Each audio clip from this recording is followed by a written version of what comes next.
ओम शांति। कोई भी बात का फैसला मर्यादा की लकीर के अंदर रहकर करो। भिन्न भिन्न संस्कार होते हुए भी टक्कर ना हो, इसके लिए नॉलेजफुल बन कमल पुष्प समान न्यारे व साक्षी रहो। हर एक के संस्कार अलग अलग हैं, लेकिन अगर आप नॉलेजफुल तो आप हर एक के संस्कारों के साथ कैसे मेल खाना है इसको समझ जाएंगे। टकराएंगे नहीं एक दूसरे के साथ। टक्कर कब होती है? जब आप संस्कारों को तो जान जाते हो, लेकिन पहचानते नहीं हो कि आपको इसमें करना क्या है, और संस्कारों के साथ टक्कर खाते हो, क्योंकि आपको भी लगता है मेरे भी फिर संस्कार हैं।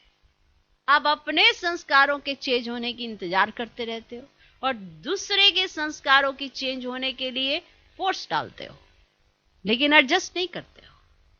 जब तक एडजस्टमेंट नहीं करते हो तो फिर टकराते रहते हो। और टक्कर कब होती है? जब समझदार नहीं होते हो या नॉलेजफुल नहीं होते हो। जब किसी भी चीज की नॉलेज यथार्थ होती है तो टकराते नहीं हो, नहीं है। अगर समझ गए कि सामने वाले के संस्कार कड़े हैं, उसका बात करने का तरीका कड़ा है, तो आप अपना नर्म रख सकते हैं, आप अपने आप को सेव कर सकते हैं। लेकिन ऐसा ना करके आप मर्यादा की लकीर को पार कर देते हैं, खुद भी टकराने लग जाते हैं। तो अब बताओ, तो संस्कार मिलन की रास कैसे करेंगे? तो नॉलेज इतनी जरूरी होती है। जो नॉलेजफुल होता है वो सबके संस्कारों के साथ मैच कर सकता है, क्योंकि वो टकराता नहीं है, क्योंकि वो नॉलेजफुल है। ये नहीं कि उनके साथ एडजस्ट कर रहा है, वो एडजस्ट संस्कारों के हिसाब से नॉलेज का आधार लेके करता है। प्रभाव में कभी नहीं आता, और अगर प्रभाव में आ गया तो उसका संस्कार आपके अंदर भी तो एंटर कर जाएगा। कमल पुष्प समान माना तो न्यारा भी होना बहुत जरूरी है, ताकि उसका प्रभाव ना पड़े आपके ऊपर। और साक्षी माना साक्षी होकर सामने वाले को देखना जरूरी है, एकदम प्रभावित नहीं हो जाना। हर एक उत्तर इस वरदान में दिया है। अब आप इसको अपने जीवन शैली में चेक करना, क्या आप ऐसे बन गए हैं?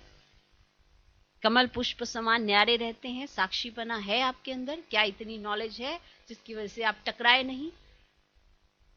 तो संस्कार तो अंत तक किसी के दासी के रहेंगे और किसी के राजा के, है ना। कोई कैसा होगा, कोई कैसा होगा।